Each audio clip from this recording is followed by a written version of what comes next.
How's it going, family? Tonight, it's definitely a sign in a way. I go out my city and, what am I doing? It's, it's very plain. There's no artful, interpretation applied. You can view it from any angle with any, uh, with any added thing. And it doesn't change it. It is plain, and it's plain in its existence relative to us. We have a truth,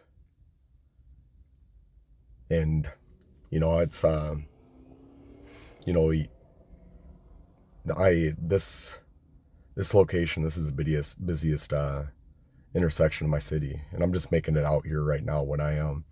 And it's not so much centralized anymore because it's kind of a centralized part of the city because there's a mall here, and I guess there's a couple other specific things over here, but so this is gonna be cross traffic. There might be periods where it's dead, or I might just be out here, uh, without anybody around me. But there's something to be taken away from that. Um, you you are present. There's a presence. You have a presence somewhere, whether you're surrounded by somebody or not. And it has a certain presence when you have a presence, irrespective of an environment, where you do what you're doing without the causality of being surrounded by somebody, not as an answer to being surrounded by somebody. And then when somebody enters that presence, that reality, then they uncover it. So in other words, I'm a sign when I'm doing what I'm doing, irrespective of just closing my eyes, and that's probably what I'm gonna do. And there's people around me, so I have confidence. I just need to stop being a coward and just step into the cold. But what is it? Last night, I was gonna speak on this. Last night, uh, there was somebody that said nobody cares. Nobody cares about me. That's good. I'm focused on the truth. I'm focused on what uh I'm not explaining myself right now, but I'm saying I'm fighting for all goodness. I'm saying we cater to this life, but what about the everlasting? You say nobody cares. A devil steps out and says that. Another devil said shut up, but a devil says nobody cares.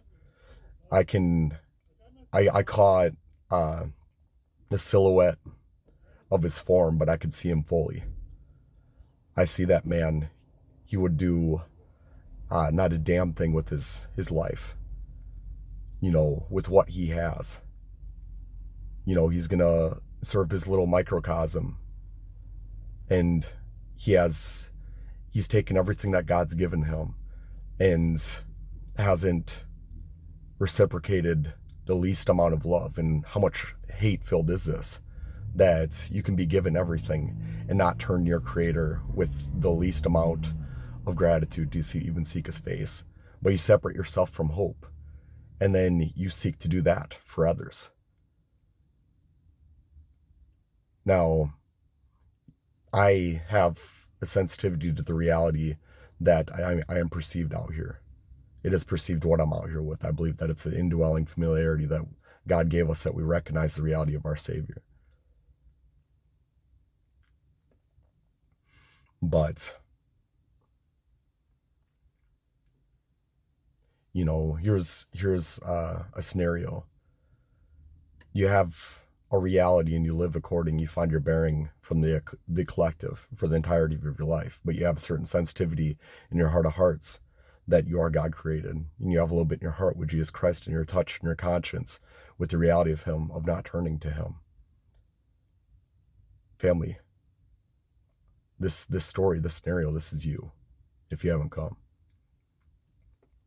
it's very plain logic. I have an argument, that we're here We didn't transcend our source and become mind.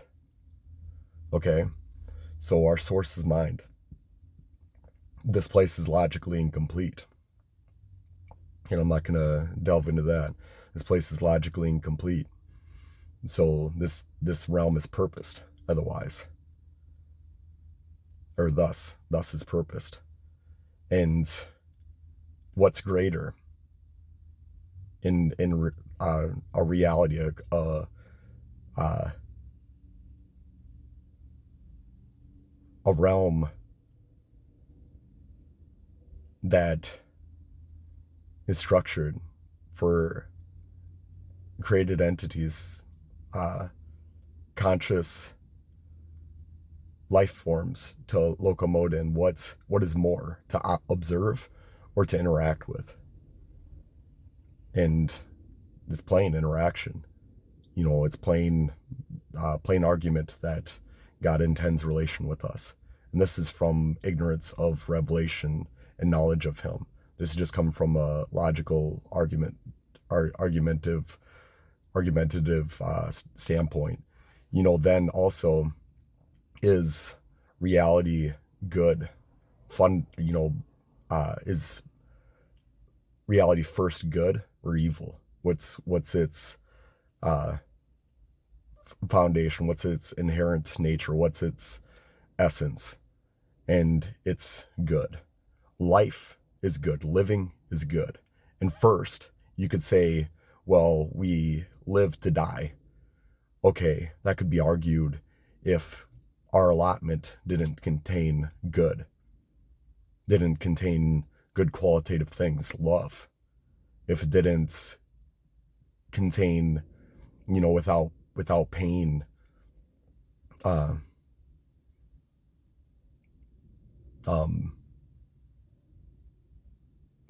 beauty and good interaction, and these things are contained in the life that we have.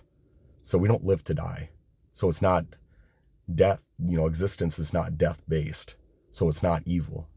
So since existence is good, reality, actuality is good first, then let me ask you, how is it good if our creator, and he has all power, and I'm not going to delve into that, that's plain to come by logic too, he has all power, so how could our creator not give us an answer?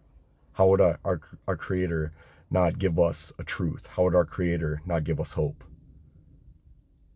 Since he is good. Just following, the the projection, the extrapolation of things, what he's good. I mean, everything, it's plain. I mean, you can't miss it by simple, most basic logic. You can't miss it, family. I mean, and that's even removing ourselves from just our innate, sensitivity to the reality of things, what's written on our hearts by God. I'm a dead dog, but I move like this because I see what it is. There's two ways of doing good. There's two ways of doing good. There's leading people to the truth to existence, because our God is existent. He is good. And I've seen that he sustains, and there is everlasting life, and this life is purposed. So that's the first good. And then all good, then all existent good, all possible good. Every instance of every kind, every manner is of good is contained in him. So any good interaction, what's self-contained, what's good for oneself, that's, unless it's connected to an environment, it's to your environment, it's meaningless. Unless it's because in essence it's non-existent, because Just like your private world, it's like what's contained inside of you. It's the same. It's an expression of that. That you have thoughts. They don't modify anything unless you act on them.